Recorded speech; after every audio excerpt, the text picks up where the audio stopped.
You crossing the front. Try to squeeze. We up. We are up. What up, people? Live. What up? All the way live from Studio 5. All the way live. Yeah, son, let's get some volume.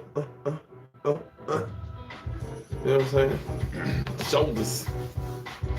Peace.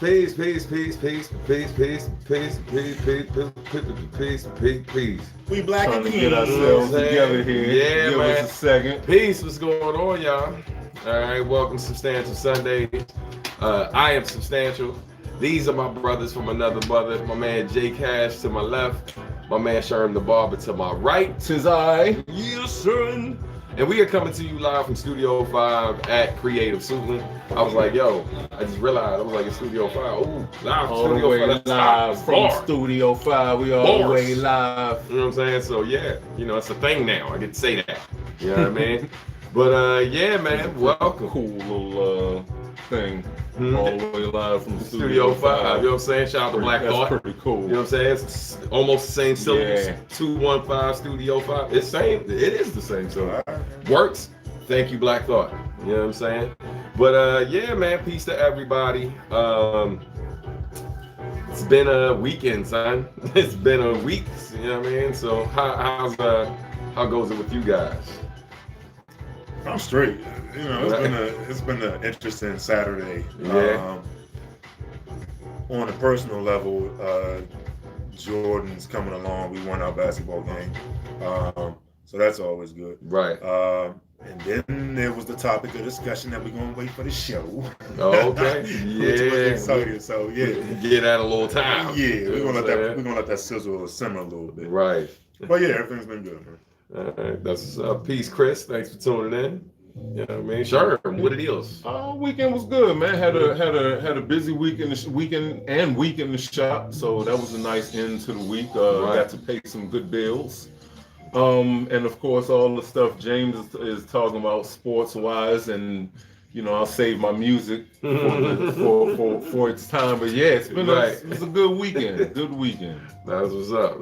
Oh, and today we had our because I don't know if you remember, we do Kwanzaa 365. Yeah, so dope. Today was our day. That's why I was late. Oh, it's all good. Hey, look, and everything. You know what I'm saying? Look, Kwanzaa 365. Keep you know what I'm saying? 365. Yes, huh? Peace to her, and I hope I said your name right, but peace to you. Yeah, man. Yeah, it was a dope weekend, man. The family was super busy, man. Super busy. What was it? Been working on T. Lucas project. We're working on the artwork right now. Worked on the master today. I feel like the master is about 90%. You know what I mean? Like, gonna ride with it a couple days and submit the first single and all of that. Yeah, man. So it's go time, son. You know what I mean? And what else? I think that's about. When you say you're trying to release it? Well, originally it was supposed to come out next month, but we are behind schedule because the first single was supposed to drop last month.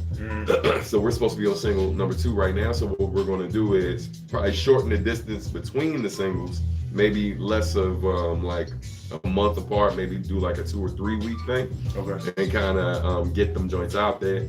And then after maybe 2 to 3 singles, drop the whole joint. So we're excited, man. We're excited.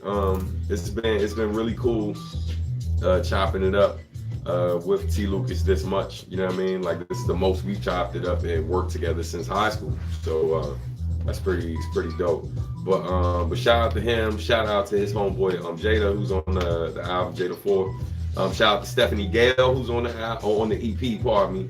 And shout out to, who else? There's somebody else. Oh, RBI, DJ RBI's on Body Bags. Oh my God. But shout out to him. And I think I got I got a verse on there. You know what I mean? So you heard that joint? Yeah, did hear that. Yeah. Played it on the show. Yeah, I think that's about it. You know what I'm saying? In terms of the weekend, linked up with, found a cool little, I'm gonna tell y'all about that after, but found this cool little cafeteria type thing or whatever. Like, that's the kind of the new thing where it's like, you know, all you go around certain like little hipster / cities or whatever. Like think of Union Market in DC and stuff. So like smaller versions of that are starting to pop up like around the country. And plus there's other places been doing it for years. But I just found one in Northern Virginia that joint was damn near the club, dog. Like it was popping before, but then the second it got close to 8 o'clock, it like turned into the club. Like I was like, oh, grab the babies. Grab them. You know what I mean? But anyway.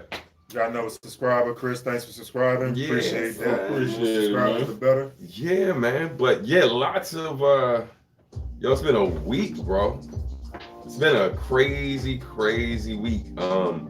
In terms of music that's come out, in terms of sports. What was it? I've definitely been checking out some new stuff that's come out, TV and film. But then also like in terms of deaths too. Like, you know what I mean? Like it's been kind of wild, man. Was it Pop Smoke was murdered in LA the other day? Pop Smoke. Janae, what's her name? Some of the actress from Good Times. Good Times passed away. away. Oh, yeah, Walona. Wow, I ain't know. Yeah, they saying her Kinda death is suspect. kind of mysterious. Walona? Yeah, they don't know. They're saying like it wasn't anything going on with her beforehand. It's just like she was just out of the blue. Wow. What was it? She didn't have any health issues. Cause of death? I don't know. I'll But I look just into know they that. said she didn't have any health issues leading up to her death at all. I assume that she was, I don't know, had some type of condition, and that's what really ultimately was her fate. That I don't recall hearing. Yeah. I have to look into it. Yeah. I used to have a crush on her. Yeah, all of us, Yeah, man. man. Just Between her and just Thelma, right. Lord. But You want to be in the ghetto for a minute? there's plenty of that in the ghetto. You know what I'm saying? Yeah. But yeah, man, definitely rest in peace, man. You know, it's definitely it's always sad to see people go, but like it definitely hits really hard when it's unexpected. You know what I mean? So rest in peace to everybody we lost this past week. On a lighter note, though, I definitely wanted to bring something up and share it with everybody. So right now, as I mentioned before, we're broadcasting from Creative Suitland. For those of you who have never heard of Creative Suitland and don't know what it is, maybe you don't care what it is, but let me tell you about what this place is. And I know you can't see the whole center. Maybe one day we'll do a tour or something. You know what I mean? Go live, walk through the joint. Creative Suitland is an art center that is right off of Silver Hill Road in Suitland, Maryland, down the street from Suitland High School, where I graduated, and really close to several neighborhoods that I used to live in. And so why this place is significant is because it's basically helping to push the arts and help the arts thrive in this community. And quiet as kept, this community has been responsible for a lot of great talent over the years, in terms of students coming from all around PG County to attend the school here, who've gone off to be a part of Alvin Ailey,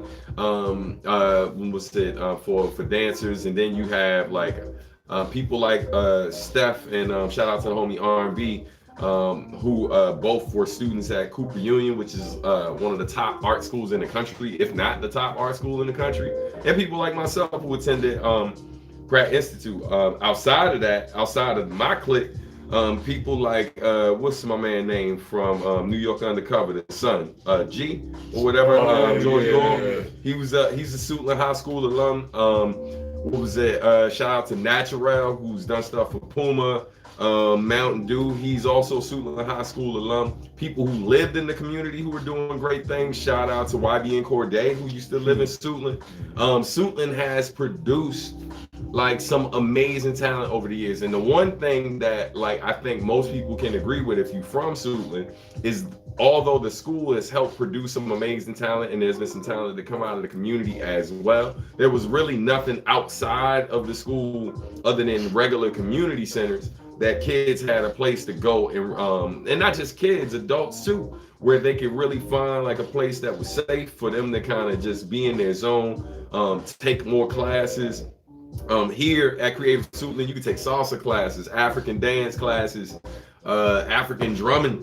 What was it? We're offering our workshops here to help creative entrepreneurs and live events that are amazing. So many other things, right?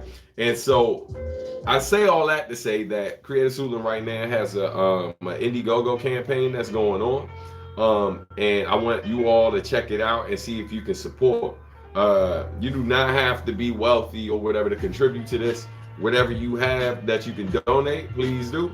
And it's not one of those campaigns where if we hit our if we don't hit our goal or whatever, we get nothing. Whatever you donate to the campaign will, like the program and the facility, they will be able to see it. And so definitely make a contribution. You know, your money, basically what your money goes toward is some upgrades and stuff. Although it's a new place, so to speak. Like the facility itself is not new, so that means that there's certain equipment in here that's out of date and other upgrades that need to happen, and that's what your money will be used toward. And so you're indirectly also helping my business, because this is where we call home. This is our office. And needless to say, it's a major passion project for me. So please support if you can. Even if you can't support with your money, just share the link. Say something great about the place, like check it out, do some research, creativesuitland.org, or check the link and learn more. And you might recognize the music in the background too, because I produced it. So yeah, that is it. I am done with my little promo. I gotta say, the artwork in here is coming along really well. Thank you. What I mean? So shout out to whoever's, I know, say a Suitland. Yeah, it's a lot of Suitland High School who donated some art. And then there's an artist, I forget her name, but she's super talented. Like that hallway that we come down right before we come into here. I forget the sister's name, but that's all her work up and down that hall. Yeah. And so yeah, man, shout out to her. Shout out to so many other people who come through and bless the space. Like we should feature some of those people on. Yes, for sure. Yeah, I think that'd be dope. We can absolutely do that. Yeah. You know what I mean? But on that note, you know what I mean? Fellas, who wants to start? You know what I'm saying? Where we going? We doing sports? We doing music? What we doing? Music first. Yes, sir. Yeah. All right. Because you the only one heard it. We slacking on our business. Tripping. You know what I have heard though? And it's sad because I heard it already and then I heard it again. What? Anderson .Paak dropped the instrumental version. Yeah. Yo, it's like the instrumentals are fire, but we've listened to that album so much it feels awkward. Like when it comes on, like there's certain elements because they use, oh my god, and there's certain moments where they use their voices like instruments. So like it sounds like the beat is missing an instrument when it's just layered vocals that were there. Right. Yeah, but anyway, what you got, Sherm? So first, I got Tree. Get him out the way. Chicago artist, old head, real dope dude though. He dropped a joint mixtape called The Blue Tape. It's real good. It's not amazing, but it's good. It's good. Okay. Tree is like Guinness. He's an acquired taste. He has a very interesting voice.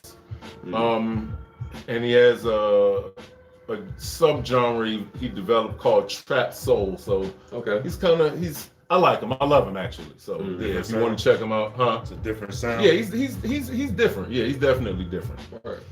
But otherwise, we got The Allegory by Royce. This shit. I was telling the fellas earlier, we need to come up with another emoji other than fire, because this shit is out of control. We'll put the volcano emoji. Yeah, definitely. This is definitely a volcanic album. Right.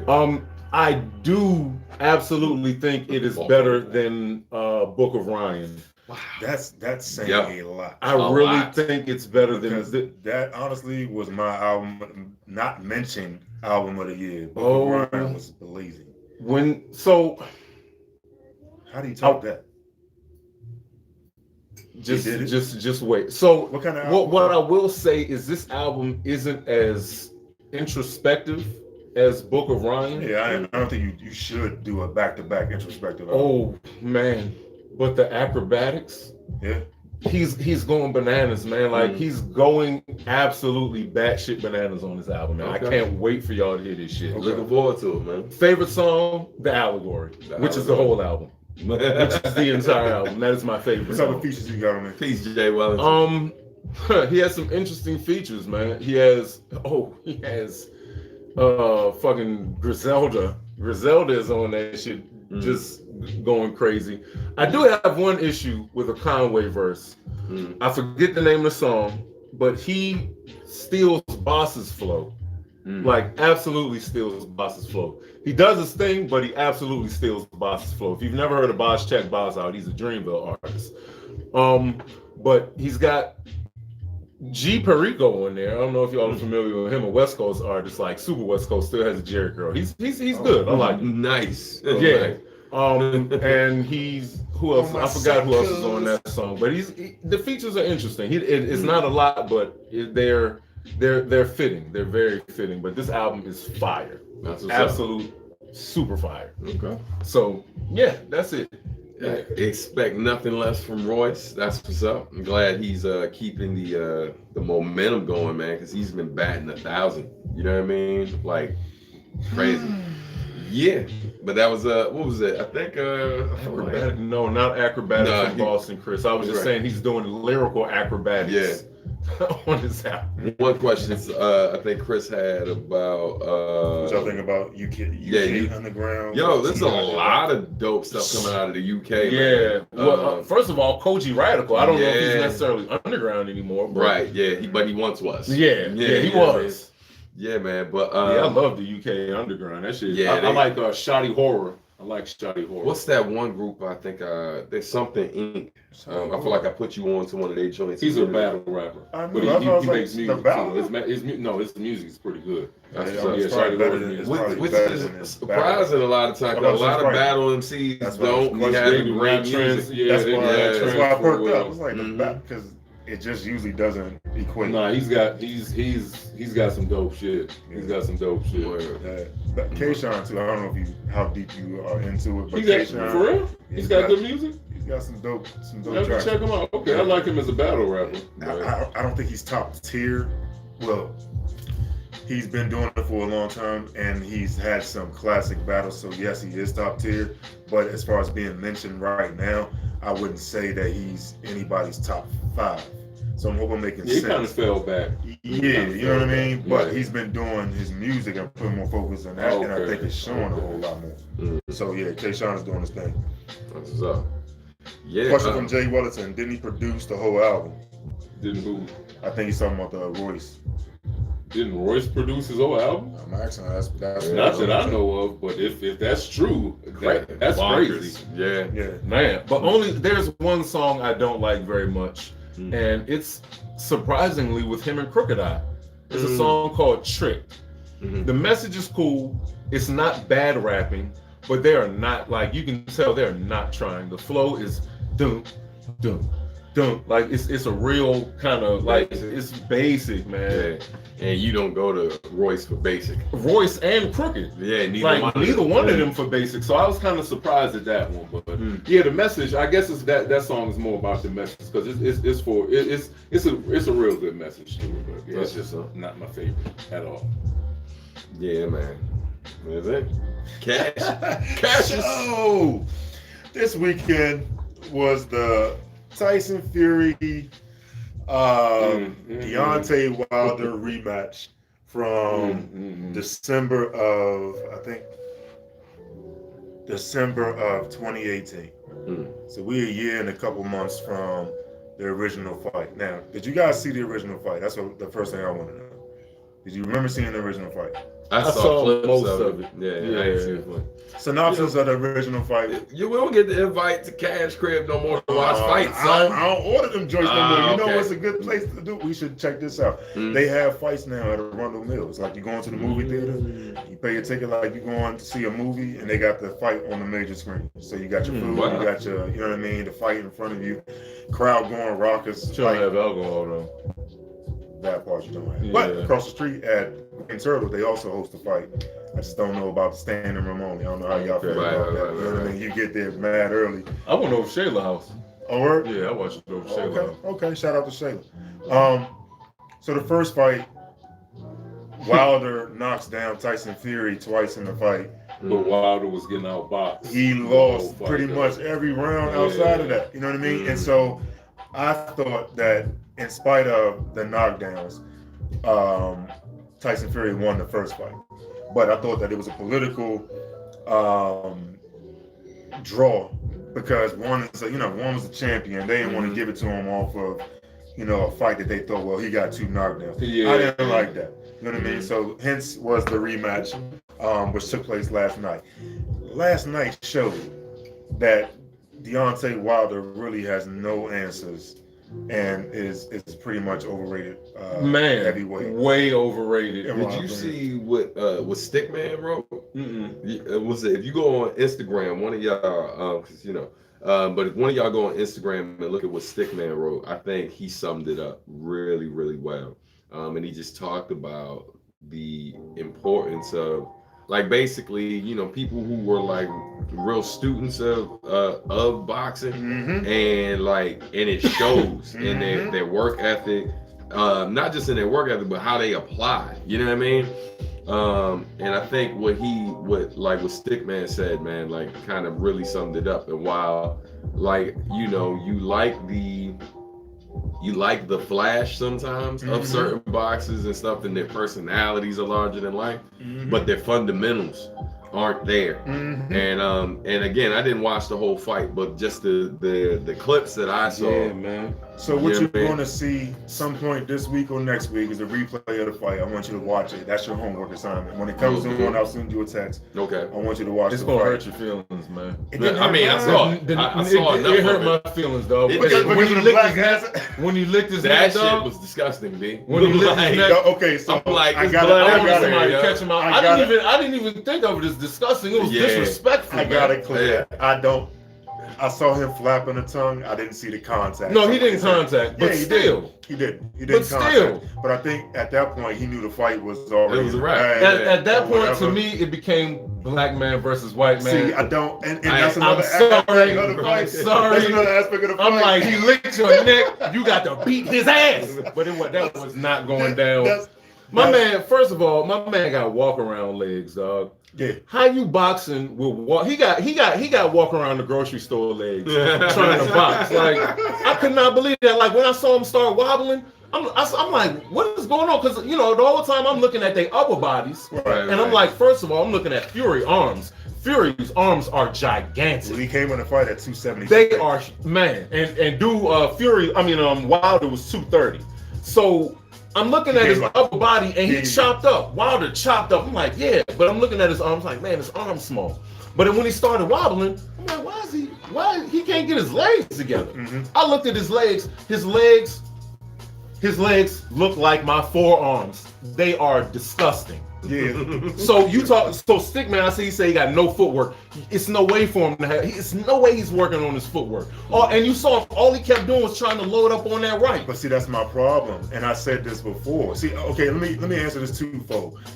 The media, social media, tried to turn this into a black versus white thing. Right. And even when Jason Whitlock, if you have an opportunity, punch in Jason Whitlock interviews Tyson Fury, because he's a complete ass. Yeah. But he asked Tyson Fury about the race implications of the fight, black man, white man, and Fury straight up said, we like each other. You know what I mean? There's no black and white issue here. There's no, everyone's in my corner because I'm white, everyone's corner because he's black or whatever.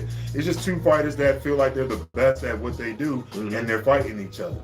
But somewhere down the line, it became after the decision of the fight, social media was trying to turn it into black people being crabs in a bucket and turning their back on Deontay Wilder. Yeah, because he does this philanthropy work. He's true to his home in Tuscaloosa, Alabama. He gives back to the community, and I think all that is great. That's awesome. And see, but you still need to know how to fight. Thank you. And I ain't sitting up here talking like I can whoop this nigga. No, I do not want to get punched. I'm just saying, because I ain't a professional fighter, but I'm just saying all of that's great. But if you're winning and you're one of the best at it and you win more, that's going to put him in a better position to do more of that. Right. So it's not enough to just be kind of, you know, you're the champ, but you're not necessarily like top form champ, Right. like best we've seen champ. Like, yo, like this is a dangerous sport, B.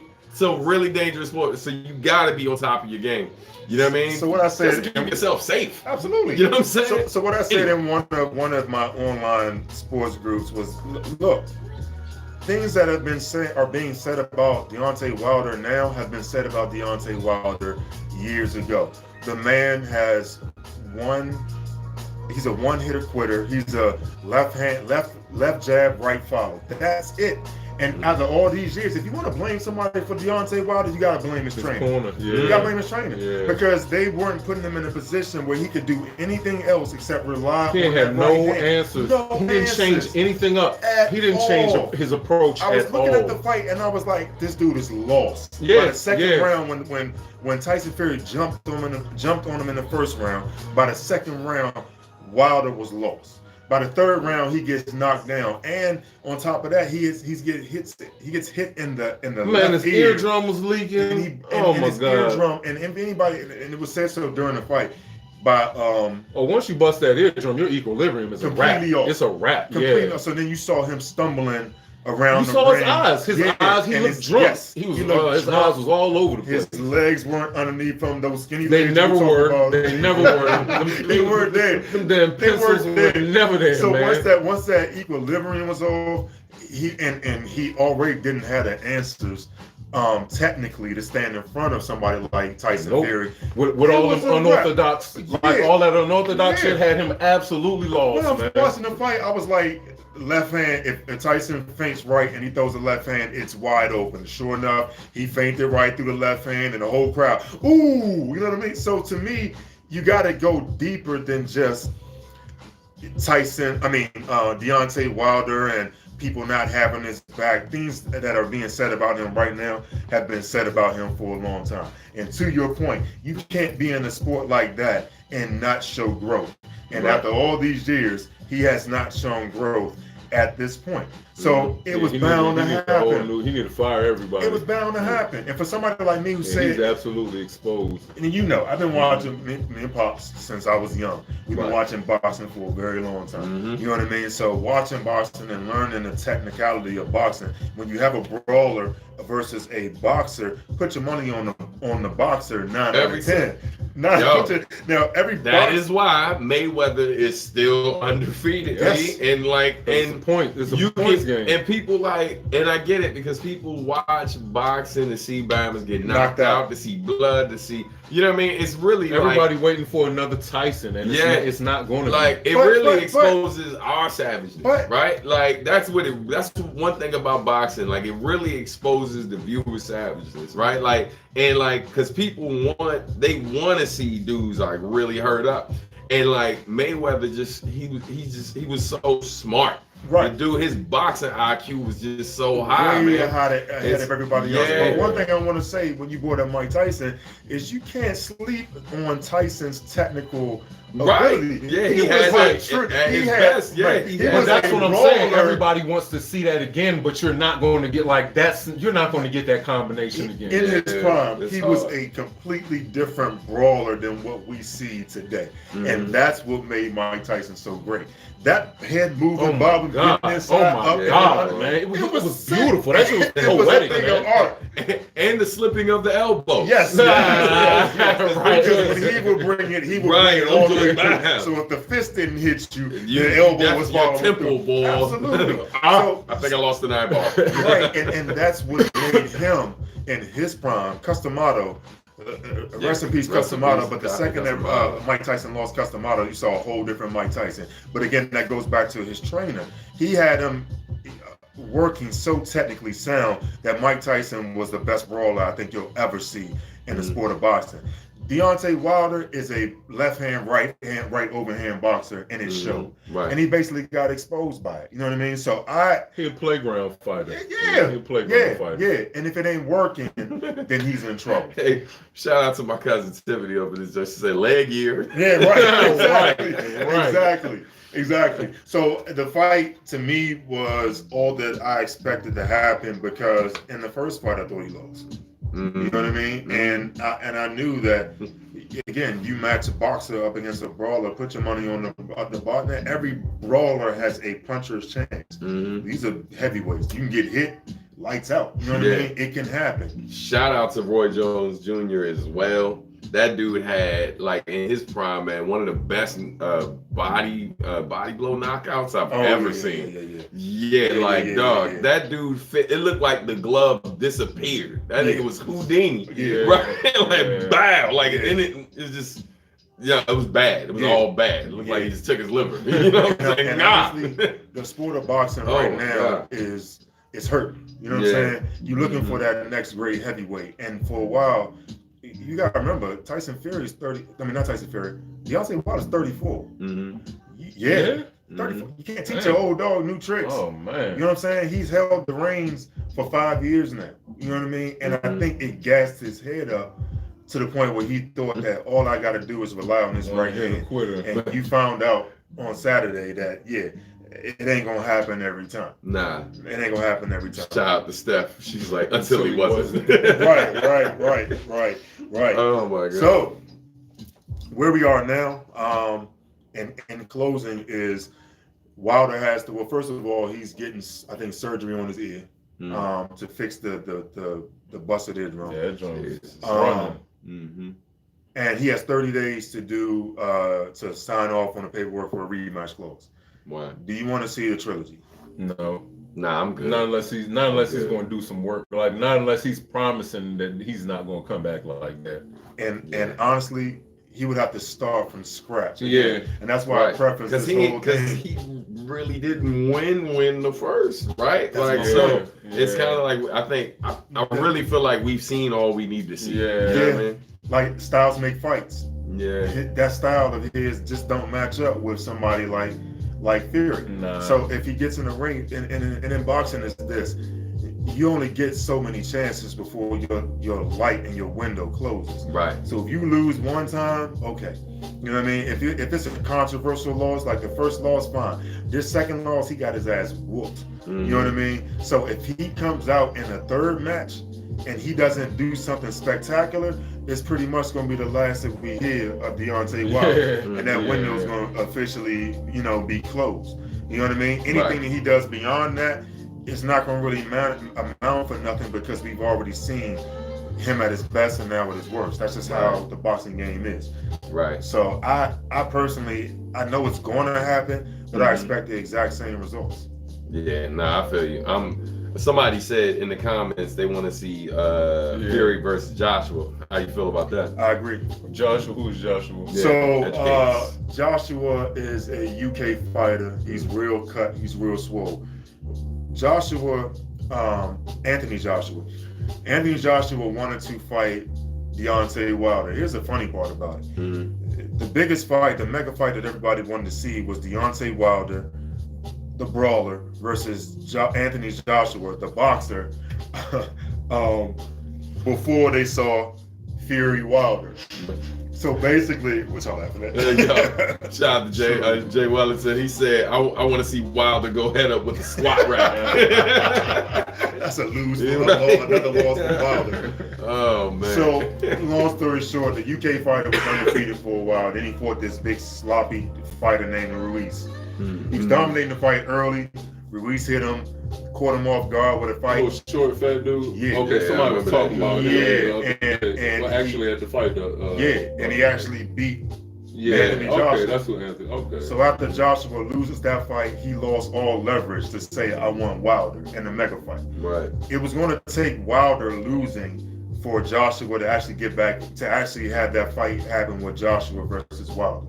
So potentially what we could see is Anthony Joshua being that warm-up fight for Wilder. If Wilder gets through Joshua, then he might be able to get back in the ring with Fury for the third one. But the problem is, if he gets in the ring right now with Joshua, he's going to lose that fight as well. Well, I can't say he's going to lose, but it's a good chance because, again... No, he's exposed now. Yeah, it's a good chance that he'll boxer versus brawler once again. Because Ruiz did have a rematch with Joshua, and Joshua showed, that first fight was a fluke, and he beats Ruiz. Will they have a trilogy? Highly doubtful. because now Wilder's out there with an opportunity to fight Joshua, which will bring him more money than seeing for more money for Joshua to fight Wilder than it is to fight anybody else. And it could be a stipulation. It depends on Fury, because Fury could say, yeah, I'll sign off on that, but you got to take a fight in between that. You know what I mean? And if that fight in between doesn't generate enough revenue, he'll just push the fight back and say, yeah, I'll fight you, but it's not going to be until you're 2022. You know what I mean? Where you're 36 years old. You know what I mean? And then, you know what I mean? You'll see where you are at that point. Right. You know what I mean? So, yes, I would like to see Joshua versus Wilder, because that's the fight I originally wanted to see. But the whole Fury fight, it kind of exposed Wilder for who I knew he was in the first place. Right. You know what I mean? So, yeah, I will say that the heavyweight division is still trying to make a comeback. So all of this right now, to me, in my opinion, is good for that division. Right. Right. You know, even with the losses, I think it's good for that division.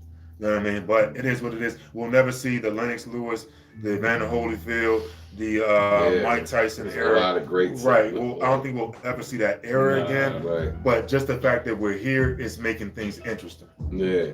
What is in the fridge? I don't. But I do have this quick sidebar. I have sweet tea. There's lemonade. There's a water fountain that's in the front. Oh, that's nice. Yeah, right. Yeah. Sorry. Sorry. Hey, my Ava, please. And the sweet tea is in the front as well. No, that's right there. That's right there in the stash. You go do that. There are no cups though. Yeah, we ran out of cups, so there's that. All right. Right. The cups are all the way in the front of the building. All right. Which is a great segue. Quick reminder. Support Creative Suitland's fundraiser right now on Indiegogo. For those of you who have, I know, right? No beer. No beer. Sherm asking me for beverages. You know they non-alcoholic. You know what I'm saying? But yeah, man, definitely support Creative Suitland's Indiegogo campaign if you can. Here's another link for you guys in case you missed it earlier. Boom, there you go. But yeah, man. So at this time, we got some time for like Q&A. If y'all got any particular questions that want answers to, want our opinion on anything in particular related to what we talked about or otherwise, because I know there's a lot that happened this past week. You know what? I am looking forward to seeing. You know what I mean? I just saw that Snoop went on Red Table Talk or whatever. Oh, we gonna talk about that? I ain't see it yet, but yeah, I'm interested to see how that goes. What Snoop said? We'll take it back. The Gayle joint. Oh yeah. Look, so it's funny. Instantly when it came up, I thought about the day, right, when we were talking about it. And how you had brought up like the one thing that stained was a small stain on his legacy. You used the word hiccup, and then we had like a little small exchange, you know what I mean, about that. And so ironically, I knew that like with this dude's passing and with all of the, because you know when people go, right, like all, you know, folks, we put them, they were already on pedestals, but we put them all the way up. And it's only a matter of time before someone brings up the thing. And it's, again, you know, it's one of those things, it's a part of his legacy. It's not the big part or the main part of his legacy, because at the end of the day, he wasn't convicted. He did, however, he did step out on his wife, but it was one of those things that I knew was going to be a thing. So I hated how Gayle went about it, because it was just like, yo, you gotta answer to the question. It's not like she dodged the question. She did answer the question, but it was like you weren't happy with the answer you got, so you kept pushing. So I knew the moment that joint ended and it got out, like when it started circulating, I was like, they about to fry her. They are about to fry, like, yo, they about to fry. Because trust, when we were having our exchange, when we had our exchange, you know, I'm towing the line, because number one, I ain't throwing them up, because none of us perfect, you know what I mean? So I ain't throwing them under the bus, but I am just acknowledging the fact that like when they went through that, it wasn't a small thing for his wife, right? Like, I think that's a fair assessment. And that's the only point I was making. But outside of that, it's not the thing we all know Kobe for, you know what I mean? And so, and I think, like me trying to toe that, I already know, like just me kind of doing that is enough to get thrown under the bus by some lanes, you know what I mean? So, but we already know, but we already know Gail and Oprah are not for us in a real ass way though. It's, you know, I look at it like this, man, like, you know, anytime you're dealing with someone who has hit a certain level, right, and has like a ridiculous amount of resources, you got to understand that, like, as much as they might do that's great in the world and help people and stuff like that, they ultimately are not going to do anything that's going to jeopardize all that they built. So they can only be so much for the people. There are other people who are willing to sacrifice life and limb regardless of what they've accomplished. But those people like that, the Malcolms of the world, and a long list of other people who saw, not necessarily saw financial success, but still just kind of ascended to a certain height. The people who are willing to put their life on the line and jeopardize their entire career and livelihood for the people are few and far between. So y'all definitely, like, yo, all of these folks who like super revolutionary and talk all that smack online, this, that, and the third, even the ones who be at a few of the protests, very few people I've ever met, right, are willing to go as far as some of the greatest people we've ever seen in life go, right? And so, like, I'm just always a little apprehensive, like, yeah, that's cool, I hear you and I see you a bit, but everybody's flawed, man. And so I don't put no faith in anybody like that. You know what I mean? Like, you know. Yeah, just because they look like us and got a lot of money and have and have a platform for speaking, it doesn't mean that they always gonna speak on our behalf. No. At the end of the day, Gayle King is a journalist. Mm-hmm. That is her bread and butter. That's how she gets her money, through interviews. And when you interviewing people and when you gathering information, you want to get the dirt. So she got the dirt and just went about it. She was going for them clickbait. Can I say what I want to say? She was trying to get her money. She was trying to get her money, and she fucked herself up. Right? What? Fuck Gayle and Oprah. Absolutely. Here's why. First rule in journalism is this: who know your target audience. All right. I was thinking, if it bleeds, it leads. That's the other one. But go ahead. Right. Who's your target audience? Okay. So people are starting to see the patterns behind people like Oprah and Gayle. And I think know who their target audience is. Yeah, and it ain't. It's 30 to 40-year-old white women. Right. And so they spend a lot of their time, in my opinion, castrating black men. All right, and that's why I have an issue with I don't pay any attention. Gayle, and I have an issue with Oprah. I've definitely seen Oprah. Right? Oh yeah. One of the wackest things I remember. I mean, she's done. And I ain't gonna front like, you know, like I haven't had love for her in the past, right? But one of the things, as a hip hop head, right? Like I'm super defensive of my culture, right? Of one of the important pieces of our culture, right? And I remember when she had that joint where she had all these different rappers on there, right? I think they were promoting something. And she brought up all their negative lyrics. Right. But what was wild was one of the rappers who was on there was Common.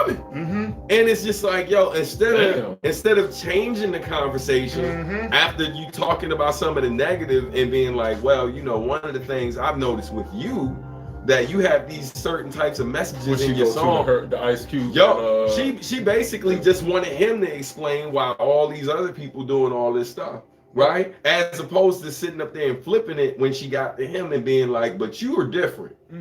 You're different. Like, and I got a problem. Anytime you asking one person to speak on the behalf of everyone. Like, I represent, listen, yes, I represent my people, right? By default, not necessarily even by choice. I choose to in certain situations. But at the end of the day, right? Like, my voice is just from my perspective and my experiences, which also happen to be shared somewhat by these brothers and other people I come in contact with. But we are not a monolith, right? there is no one type of black person. It's not all and even when you experience, like, even when you have an experience that's similar, there are little nuances from person to person that make it slightly different. So like, yeah, we can speak on the gist, right? Like on the kind of we can kind of glaze over it and make it all the surface stuff and make it seem, and sometimes even the deeper stuff. But to act like it's the exact same thing from person to person, no one person is qualified to speak for everyone about everything. Right. And so that's why I said again, man, like, yo, just careful about this idol worship bullshit, man. Like, and putting these people up. People show love to a lot of folks. People show and say some wild shit to me about, like, yo, like how I've affected their life. I'm like, bro, you did the work. You did the work. I might have said some shit to spark something. I just feel but like, I ain't, you know, we spend a whole lot of time. Sorry, they spend a whole lot of time trying to highlight everybody's imperfections when they don't have anybody, because they have a whole cult following that's going to defend them no matter what. That's what I have it. Like, come on, like, it's plenty of things you can say about Oprah, or it's plenty of things you can say about Gayle that are 100% factual and accurate. You know what I mean? Even this whole spin now where, you know what I mean, let's go after Bill Cosby. That was one thing. Let's go after Michael Jackson. 10 years after that, they got video clips of Oprah sitting in Neverland with an actual conversation with Michael Jackson. It's not till 10 years after his death you want to bring somebody out to speak on something that he can't defend anymore. You know what I mean? And then when it was proven that the people that were speaking against Mike at the time had stories that weren't lining up, now you want to just remove the stuff that you had on your social media account. You want to act like the shit didn't even happen. You know what I mean? And then your focus now is Russell Simmons and all these black influential people that they are going after. And yet you're sitting there with Harvey Weinstein. You know what I mean? Steen. I'm sorry. You're sitting there with Harvey Weinstein, who had who's your buddy? You know what I mean? And he's been accused of sexually assaulting so many women, and yet you're not interviewing any of his victims. You're not sitting down doing a documentary of him. None of these things. But yet you find it so easy to attack black people, black men in particular. You know what I mean? And the whole thing with Gayle when it came to Kobe is it wasn't the fact that she asked a question and she, you know what I mean, just glossed over it real quick, but she kept prying. You know what I mean? She kept digging. And then when she got to the point where Lisa was basically like, well, you know, that's not the Kobe that I knew. And she said, yeah, but you wouldn't know that because you were his friend. Now you're discrediting her completely. It's like, no matter what you said, my agenda, my purpose was to cast shade on his legacy from this point on. And even the small things, when you say, you know, he wasn't found guilty because the victim didn't come forward. When you use that word victim, you're basically assigning guilt to somebody. And when you're assigning guilt, you're making it, you know what I mean, something that wasn't proven in the first place. So you know what you're doing as a journalist. You know what your angle is. Again, the first rule is know your target audience and know what your agenda is before you start asking these questions. And that's what I had a problem with. And I had a serious issue with it because he wasn't even buried yet. And yet you're bringing up these issues with somebody who was his friend. You know what I mean? And you're trying to get his friend to basically say something negative on the bus. Yeah, they're throwing one of the bus. Yeah. You know, don't hit me. Don't tell me, oh, well, she's just doing her job. Bullshit. Because there's plenty of situations where you can ask specific questions of somebody, but you refrain from doing that. You know what I mean? And look at it this way, for anybody who really feels like Gayle's catching maybe like too much hate, right? Like, understand the situation that she put Lisa Leslie in, that could have easily been her. Yeah. If she just answered, like, not even wrong, right? Like, if she maybe just kind of gave her perspective as a woman on what she thought of the situation, right? As opposed to just saying like, hey, man's not here to defend himself. Like, he, you know, like, I'm not going to get into that. You know what I mean? If she went about it a different way and gave something and said something that may have just been like, you know, it just throw him under the bus a little bit. Not even like horribly, just a little bit. Would have went around. Yo, her whole life would have been trash, B. Yep. Trash. So I can't feel any. I have no I can't feel sorry for her. You know what I mean? I just can't. because it's just like, yo, y'all easily could have been wearing, the shoe could have been on the other foot, real easy, based off those questions. So it's like, yo, you got what you got. You know what I mean? It's like comes with the territory. That's what you asked for. You know what I'm saying? They finna drag you. Take it like a woman, right? Fitting to. They finna drag you. Fitting to. They've been dragging her for. Yeah. But honestly, I find no issue with black people standing up and saying, you know what, enough is enough with that. Yeah. I take no issue with that altogether. And then one thing we gotta say too, you can't turn every situation into a feminist bashing thing. Yes. What? Yes, Miss Ism. Yo, I'm gonna remind you who she is, because you know her. You know what I mean? Yeah. But yo, hey, he shouldn't have backed. I agree with that comment as well. But that's backpedal. So he apologized. He apologized because I mean it's one of them things, man. Like, look, I feel why you were upset, and you were right to a certain extent, but it's how people go about doing it. Mm-hmm. That's why you see certain moments where, like, even with me, man, look, there's a part of me that just wanted to be like, nah, boom, boom, boom, boom, this, that, and the third. But if I go too hard out the gate without actually taking a minute to process, trying to see both sides a little bit, maybe have a conversation with some people I respect before I just kind of go out there, 9 times out of 10, I'm gonna say something that I'm end up regretting later, and then I'm gonna be trying to clean it up if I got any sense, right? Or I'm gonna be an asshole, I'm gonna be Trump with it, and be like, I said no such thing, right? You know what I'm saying? Right. And so, yeah, man, and I think. So why do you have a problem with him apologizing? Well, no, I don't have a problem with him apologizing. I think I have a problem with you going so hard out the gate, knowing damn well this day and age where it's like, young, you're gonna end up apologizing. Yeah. I think we've done this enough times to know what's about to happen, so everybody needs to chill the fuck out. I think apologizing wasn't my issue. I think if you're apologizing for the words you use when he cussed her out, that's one thing. But if you're apologizing for speaking truth to power, I got an issue with that. I thought all he apologized for was calling her bitch. Yeah. I gotta watch the whole interview. I just saw a part of a clip, but you can tell he was definitely backpedaling. But I think the issue I have, and it's not just with him, it's with people in general, right? Like folks who be just like, oh man, I don't give a fuck, this, that, and third, and they just say all this wild shit. Like out, and some of that it might be how they feel in the moment, and I feel like it was with Snoop. I feel like it's how he felt at the moment. He was emotionally charged. Right. So what was the threat that he made? He called her a dog head funk, and he called her the B word, and then he said, "Chill the F out before we come get you."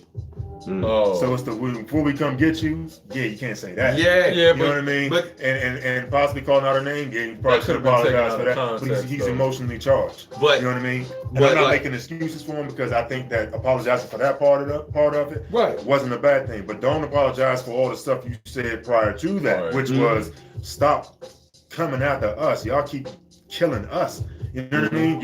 It's bad enough that black men, in particular, within social media, within the media period, most of the time we're casting a negative light, period. You know what I mean? So when a guy dies this way and he loses his life plus his daughter and 7 other people in the airplane, you got to ask yourself, is this the time to bring up, you know what I mean? That's like saying Gigi died in that plane crash and she got a C on her math exam last month. What you think about that? Nobody gives a fuck. Or you know that last game she had, she was bullying somebody. Right. Or she was 0 for 10 in her last. It's just like, you don't bring up but everybody has something. Yeah. That's the shit that kills me. Like when I see people really, that's why, like, yo, look. And I say this, and I say this from the heart, yo. Like, like, what's the quote that one of the quotes I see people say a lot is the "Yeah, I'm judging you" joint, right? Mm-hmm. And it's just wild because, like, I feel like, who the fuck are you? Yeah. Like, who are you? Because most of the time, right? Because even what we're doing right now, we're talking about people who largely their whole life is unfolding, or most of their life is unfolding in front of a camera for us to see, nitpick about, and be able to say whatever the fuck we want about every little thing, right? With little and no consequences for us when we cross a certain line, right? And because we're not on that level. So it just amazes me, man, in this day and age, how easy people do that. Now, don't get it twisted. When someone does something or whatever, yeah, absolutely, there should be consequences. But I'm just always interested I'm interested in the lives of the stone throwers, right? Because I ain't out here actively jumping on a campaign, shitting on whoever I got an issue with all the time. I got too much shit to do in my day-to-day to just be like, yeah, fuck this person. Let me let everybody know that I feel like fuck this person. You know what I'm saying? And I honestly too, I don't think, and I'm not gonna harp on this for much longer. But the way it was spun into a feminist rebellion or fight it, or I don't want to say, it was spun as feminist bashing. I didn't particularly like that. You know what I mean? Like, the way Gail was spinning that and the way she was coming at that man or whatever, or trying to, and then I'm gonna throw these bricks and I'm gonna hide my hands or whatever. And she got the emotional response that came behind it. I don't think that Snoop's emotional response was all encompassing of all the women out there, and therefore all the women that were calling themselves so-called feminists. A lot of them are cult followers of Oprah Winfrey and Gail or whatever.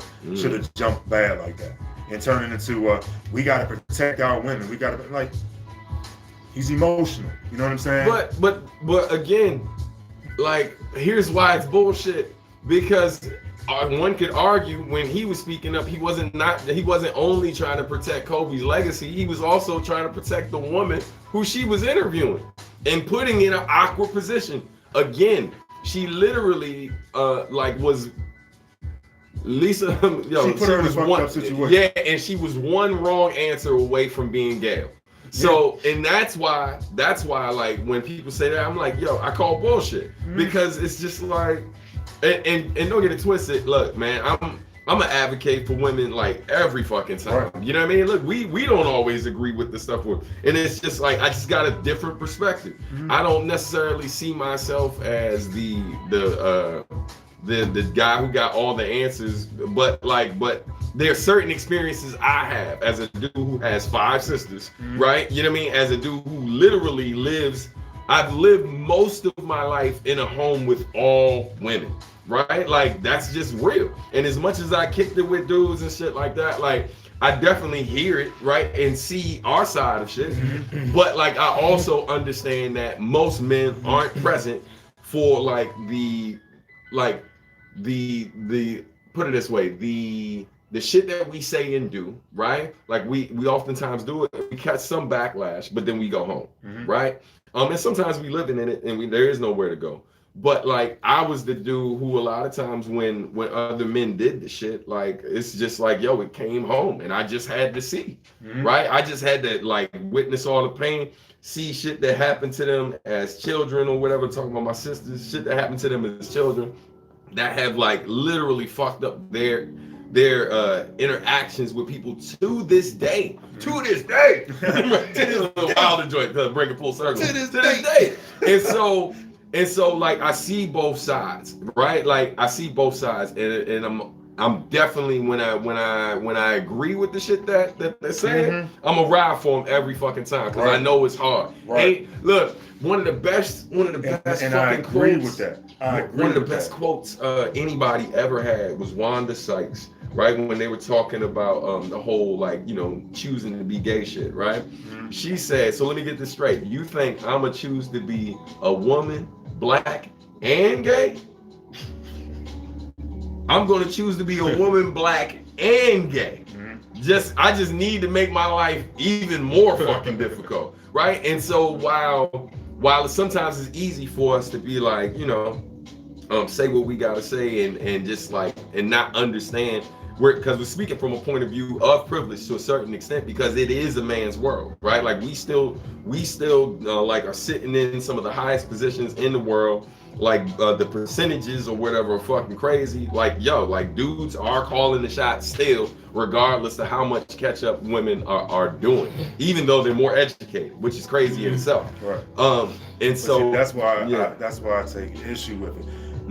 don't get it twisted. Black men need to protect black women. Black women need to protect black men. All right.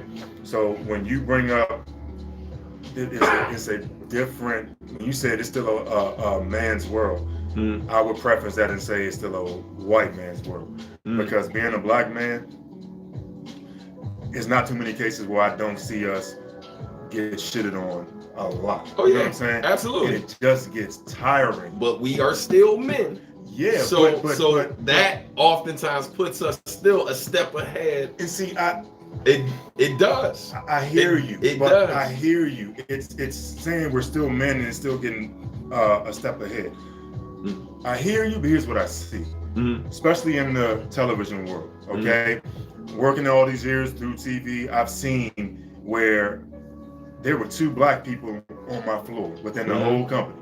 You know what I mean? Myself and another guy in legal and everything. There was clusters of women, black women, okay? And all they hired was black women. Right. And there's clusters of white men that are gay that would hire more white men that are gay. So where is your stance as a black man through all of this? Because we are, right now, everything that we're doing is being cast out. And this isn't a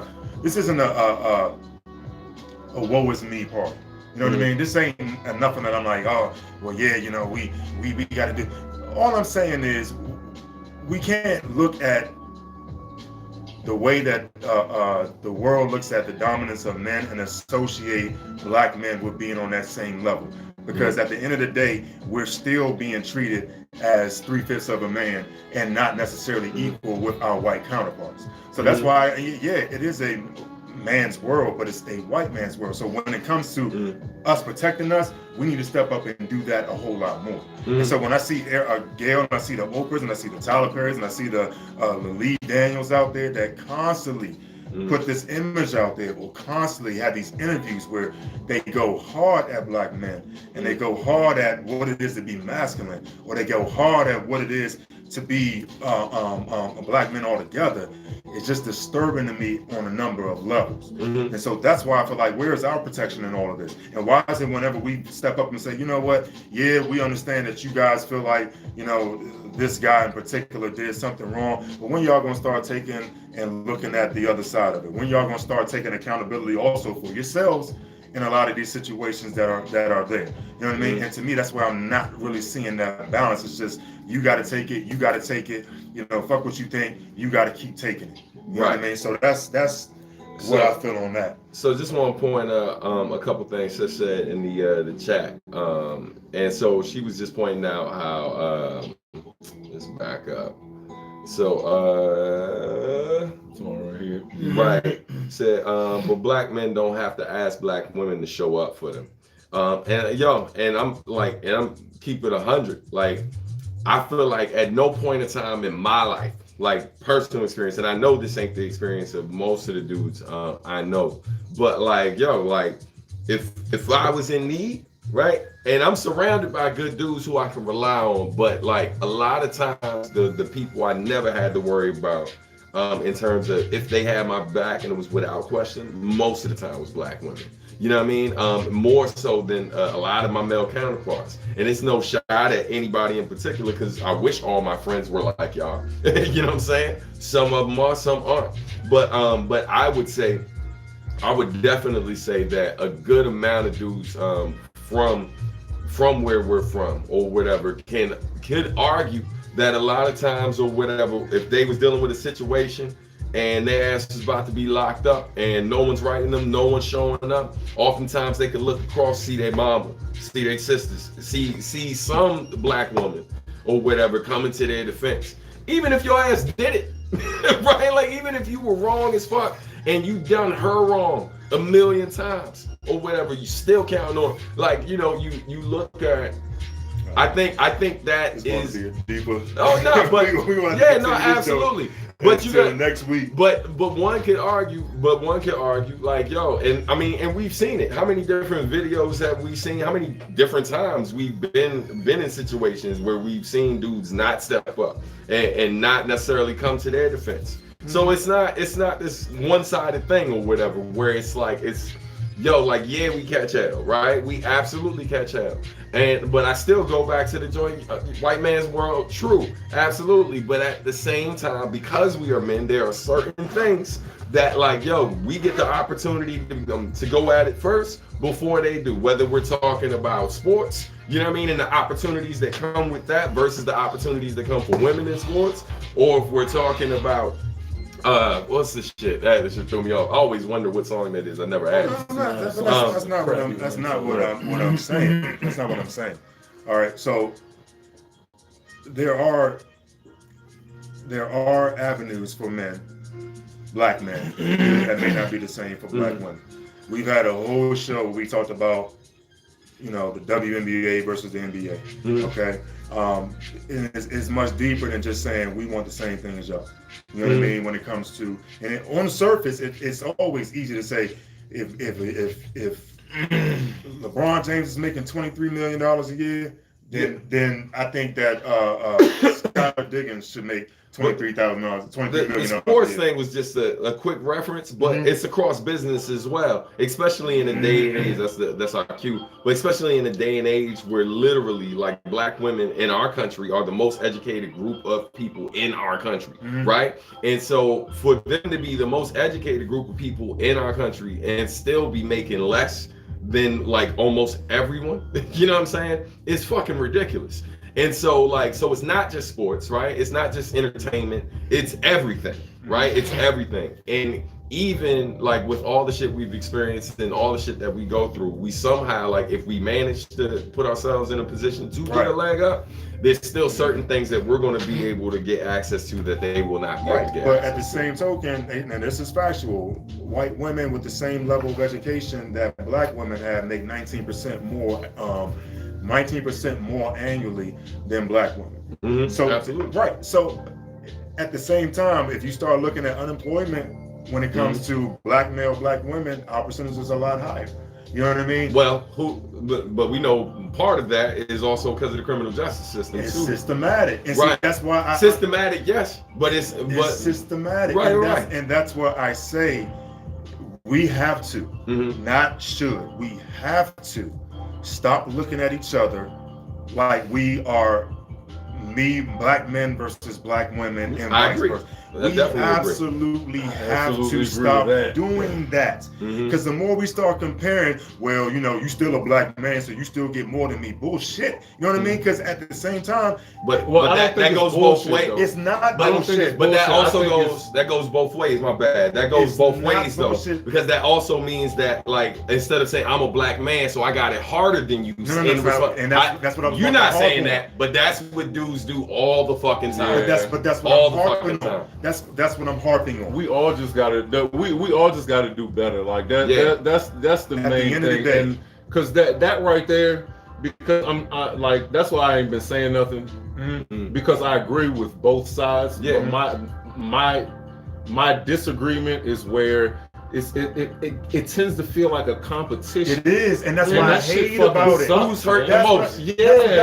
I'm hurt more than you are. Like these shackles are tighter. We're just supposed to have each other's backs, that's man. What like we both getting stomped on. Don't say, oh, but his boot was bigger than the one I got. No, it's a boot nonetheless, and man. See, I did all this talking, and you summed it up basically what I'm saying. We gotta stop looking at each other like, we gotta stop looking at each other. And that's why I said earlier, black men gotta protect black women and black women gotta protect black men. It's really no excuse for, especially in today's time and age. Yes. I feel like that's a great way to wrap the show. Say that quote one more time. Black women gotta protect black men and black men gotta protect black women. There's really no excuse why we shouldn't be doing it in this day and age. Absolutely. Hey man, shout out to Jay Cash with the strong quote to end the show. We gotta go. You know what I'm saying? We did start late, so we're ending at about an hour. We did pretty good today, gentlemen. We was 7 minutes old. There was a little pause in the joint, which means that shit might have died. I don't know. We'll see if it comes back in a second. Y'all still moving? No, it's just me. Oh, I just suck. Okay. So right. So anyway, we gotta go. We'll see y'all next week. We got an announcement for y'all next week. In terms of things we got going on, about to die. But yo, y'all have a good one. I'm about to do my reverse Mr. Rogers thing. You know what I mean? We need to start unearthing our collective traumas in order to change the dynamic. Yes, Tia. That's true. That's All right. true indeed. On that note, y'all, we out of here. Peace, peace, peace, peace, peace, peace.